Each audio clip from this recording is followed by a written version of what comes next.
Hello, I'm Doug, and this is the Taste and Sensibility channel. And today on Brie-Like Cheeses number 8, we're looking at St. Albans, which comes from a craft creamery in Vermont called Vermont Creamery. And this, I couldn't figure this out for a while. This is very dense and heavy. And I looked at the weight, it said 2.82 ounces, but it felt like, man, this is like half a pound. And then I realized, oh, this is a little terracotta crock that it comes in. So they pour it into something when it's more liquid and let it age there. So that's what we're dealing with. So I found this because I was on the lookout for it because of Liz Thorpe's The Book of Cheese. And in her Brie Gateway chapter, she has this nice spectrum of flavors and descriptions of some individual cheeses. So St. Albans is one of them. And actually, the little flavor spectrum is a good place to look to start. Once I find it. So here is her flavor scale, where flavor gets bolder and bolder and stronger along this dimension. And then availability goes from every grocery store, and every place has it, to pretty exclusive and hard to find. But I usually buy my Vermont Creamery things from Whole Foods. They have quite a selection.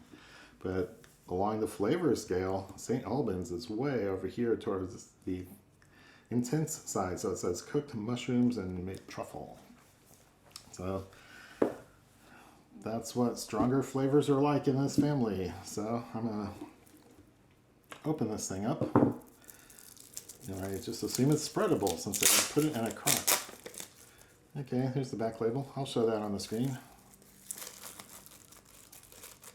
Nice label. And it says this is made from the milk of cows.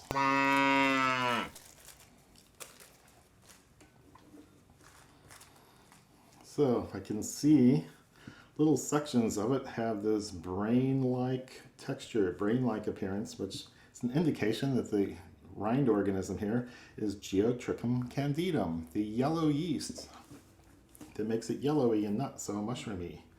So, and I'm getting that kind of aroma. Ooh, old socks. Old socks, old shoes. And it's not very fluid or runny. You can tell it's a little terracotta thing.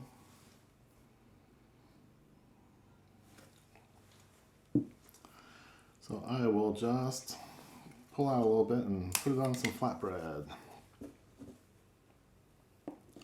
Oh wow, this is more liquid than most. The rind is somewhat firm, but the cheese is very scoopable or even runny. We'll have to see as we get more into it. Yep, old socks. I'm not sure I get any dairy notes on the nose. Oh, wow.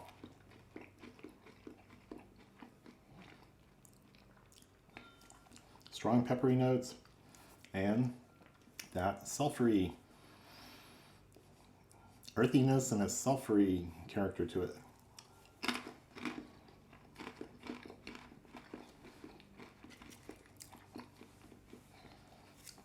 Some of the sulfury notes may be from cooked vegetables like cabbage or cauliflower. Sometimes have some sulfury notes to it. This is soft and squishy. And this was $8, by the way, for 2.82 ounces at Whole Foods. I don't think it's going to be much cheaper anywhere else.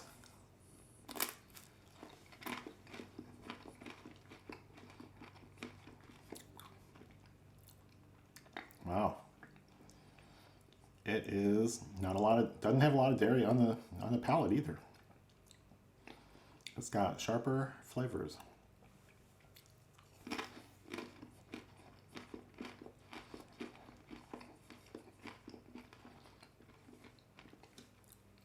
It's not overly salted.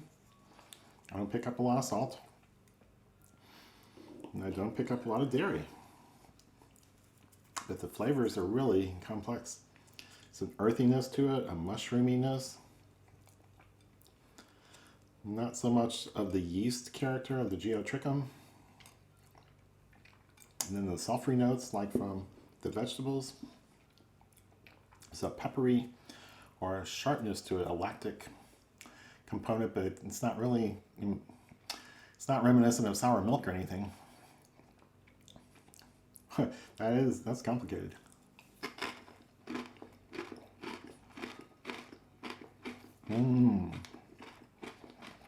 But very good. That's going very well with these crackers. It's quite a contrast to the multi-grains. Texture and flavor. Now I'll put it on this dull, boring little cracker with a little black pepper in it and see who wins there.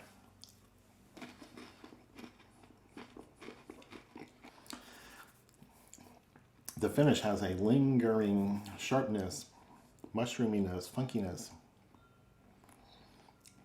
that just runs on and on and on. So, lots to recommend this cheese if you like strong flavors. If you don't, just stay away. I'm going to try a couple more things here with fruit or nuts. So, let me try a few dried cherries. They seem to work well other times with other cheeses. We'll see how this goes.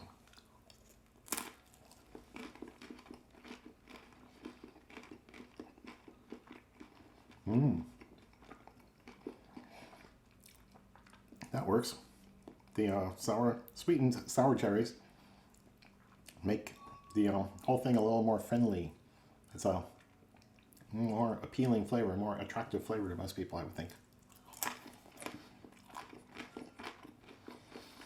The fruitiness sort of sidesteps some of the funky nature of the cheese.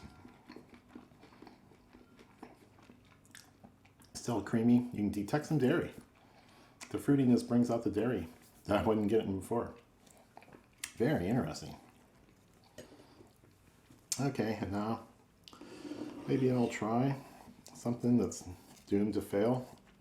It's failed before. I put macadamia nuts on some milder cheese than this, and it just kind of got lost in the shuffle. Maybe it was really salty. I'm not sure why it failed, but macadamia nuts are a pretty delicate flavor.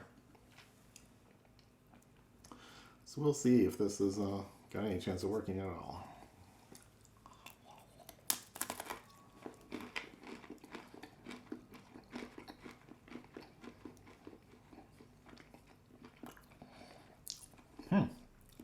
Wow, it does. The mushroomy character and the nutty character go very well together.